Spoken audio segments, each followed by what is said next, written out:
தெரியாத இருக்கிற முட்டாளன்றாப்புல அவர் என்கிட்ட பார்த்து ஒரு ஏளனமாக சிரிச்சுட்டார். அப்போ அவர்கிட்ட கரெக்டு தான். அப்போ இறைவன் தன்னுடைய பார்வையில் என்றோ அவரை புனிதராக உயர்த்தி வைத்திருக்கின்றார். ஆனால் மனிதனுடைய பார்வையிலே அவர் புனிதராக மாறுவதற்கு திரு அவை சில வழிமுறைகளை நமக்கு சுட்டி காட்டி கொண்டிருக்கின்றது. அப்படிப்பட்ட சில வழிமுறைகளை நம்மலாம் சாதாரண மக்கள், இவங்களாம் அறுப்பழி செய்யப்பட்டவர்கள், இவங்களாம் 4 அதாவது கத்துக்கிறார் 5 பேர் இருக்கிறாங்க. இவர்களெல்லாம் இறைவனால் பரிசுத்த ஆவியால் அருட்பொழிவு செய்யப்பட்டவர்கள்.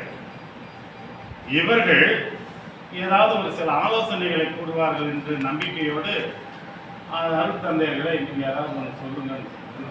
அதாவது ஒரு பற்பணியாளர் தாமஸ் அவான் டக்கி அவர்கள் அருட்தந்தையா இருக்கிறாரு, இறந்துட்டாரு. இறந்துட்ட பிறகு அவர் அருளாளர் நிலைக்கு உயர்த்தப்பட வேண்டும், அதன் பிறகு புனித நிலைக்கு உயர்த்தப்பட வேண்டும் என்பது திருவாவை நமக்கு கற்றுக் கொடுக்கின்ற ஒரு வழிமுறைகள். படிநிலைகள்.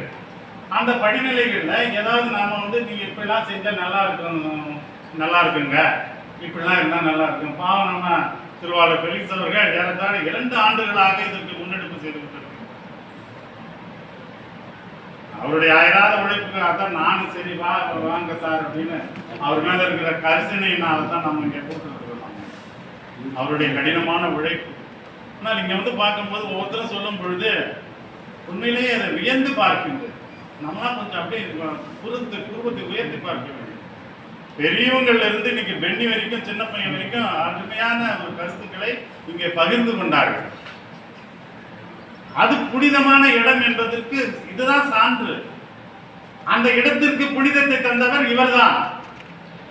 இவரால் தான் அந்த மண் புனிதம் பெற்றது. இன்றைக்கும் எருசலேம் புனிதம் பெற்றிருக்கிறது என்றால் அது இயேசு கிறிஸ்துவால் தான்.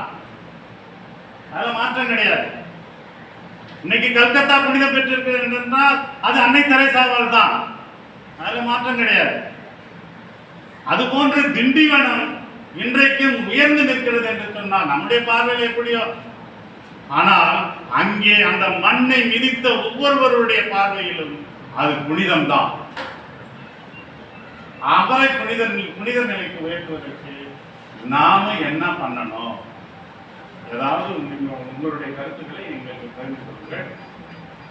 நீங்களே சொல்லலாம். இதை நீங்க வாங்கலாம் சொல்றது சார். அதை நான் கொஞ்சம் புரிஞ்சுக்கிறேன். அவங்க பேசுறதுக்கு முன்னாடி நான் ஒரு சின்ன சொல்லிடுறேன். ஏன்னா நாங்கள் பட்ட கஷ்டத்தை அவங்க தெரிஞ்சுட்டாங்கன்னா இல்லை அந்த அதெல்லாம் வேணாம் சார். இல்லை அப்படி கிடையாது. கஷ்டம் வேணாம். இப்போ நீங்கள் சொல்கிறாங்கன்னு சொல்ல வரேன். இதுக்கு மேலே நாங்கள் இதெல்லாம் செய்துக்கணும். இதுக்கு மேலே சாமி நீங்கள் எங்களுக்கு சொல்லுங்க, எங்களுக்கு கொஞ்சம் சொல்லிக் கொடுங்க. நாங்கள் அந்த கஷ்டத்தை சொல்லலை, நாங்கள் என்னென்ன முயற்சிகள் பண்ணோம்.